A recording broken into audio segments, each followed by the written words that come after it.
आज हम BA final के एक चैप्टर गरीबी, असमानता, बेरोजगारी यानी पॉवर्टी, इनइक्वालिटी, अनएम्प्लॉयमेंट के बारे में जानेंगे, जिसमें हम पहला पार्ट लेते हैं पॉवर्टी यानी गरीबी का। गरीबी से आप सभी लोग परिचित होंगे, जो कि आपको क्लासेस में भी पहले बताया जा चुका है कि व्हाट इज पॉवर्टी। लेकिन हम अगर इसको अर्थ में देखते हैं, इसको यहाँ समझाने की कोशिश करते हैं इकोनॉमिक दृष्टिकोण से, तो समझ में आता है कि एक व्यक्ति जब अपनी मूलभूत आवश्यकताओं को भी पूरा नहीं कर पाता है तो ऐसा व्यक्ति गरीबी की श्रेणी में रखा जाता है। साधारण शब्दों में अगर हम कहें तो गरीबी वह सामाजिक और आर्थिक स्थिति है जिसमें व्यक्ति अपनी मूलभूत आवश्यकताओं को पूरा नहीं कर पाता। अब क्वेश्चन अराइज होता है कि मूलभूत आवश्यकताएं कौन सी होती हैं? भोजन है, वस्त्र है, आवास है। अगर ये बुनियादी ज़रूरतें भी व्यक्ति की पूरी नहीं हो पाती हैं तो ऐसा व्यक्ति गरीबी की श्रेणी में रखा जाता है। प्रोफेसर अमर्त्य सेन हुए हैं, उन्होंने भी कहा है कि गरीबी क्षमताओं का अभाव है।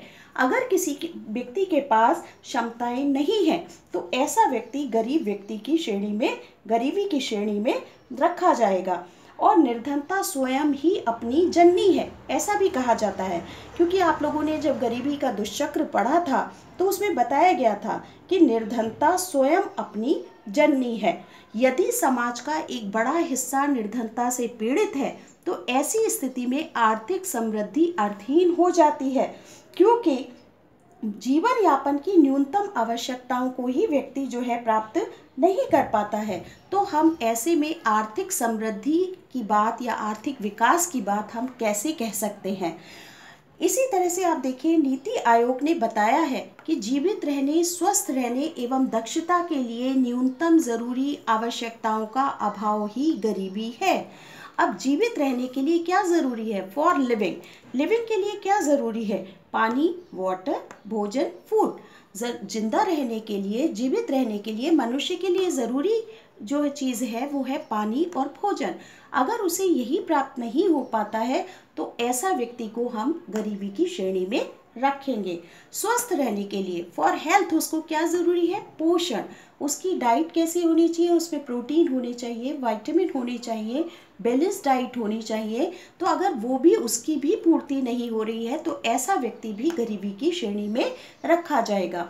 फॉर स्ट्रेंथ, यानी कि उसकी दक्षता के लिए क्या ज़रूरी है? उसके पास आवास होना चाहिए, वस्त्र होना चाहिए, शिक्षा की ज़रूरत, शिक्षा होनी चाहिए, स्वास्थ्य होना चाहिए, बैंकिंग होना चाहिए, कानून व्यवस्था होनी चाहिए।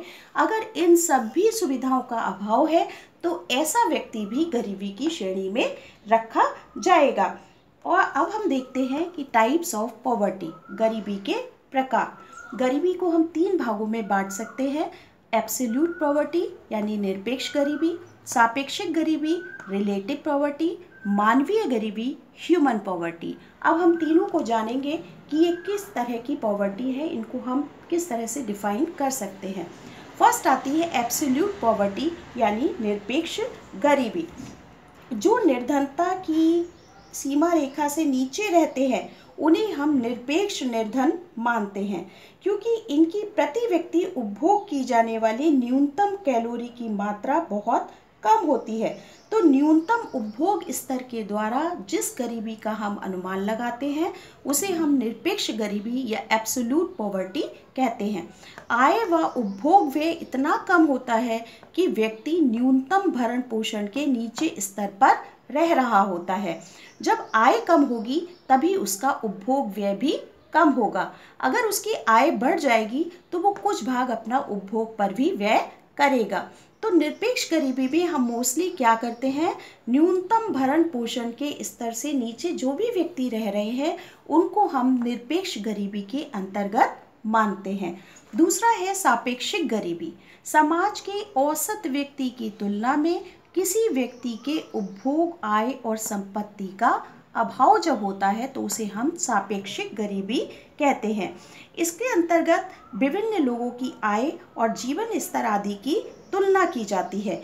जैसे जापान में यदि किसी व्यक्ति के पास कार नहीं है, वहाँ भारत में मूलभूत आवश्यकताओं का वंचन ही गरीबी होता है।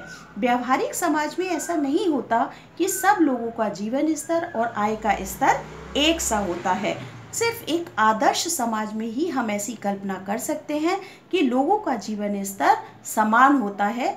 समान जीवन स्तर में हम किसी भी प्रकार की तुलना नहीं कर पाते हैं। नेक्स्ट आता है ह्यूमन पॉवर्टी यानी मानवीय गरीबी। यदि कोई व्यक्ति शिक्षा, स्वास्थ्य आदि बातों को पूरा नहीं कर पाता है तो वो इस श्रेणी में माना जाएगा। इसमें हम मूलभूत आवश्यकताएं जो हमारी हैं उनके दायरे को और विस्तृत कर देते हैं। यहाँ पर ऊर्जा के साथ साथ आवास, वस्त्र, शिक्षा, स्वास्थ्य, बैंकिंग, कानून व्यवस्था आदि का भी ध्यान रखा जाता है। यदि कोई व्यक्ति इन बातों को भी पूरा नहीं कर पाता है तो ऐसा माना जाता है कि वो व्यक्ति मानवीय गरीबी से पीड़ित होता है।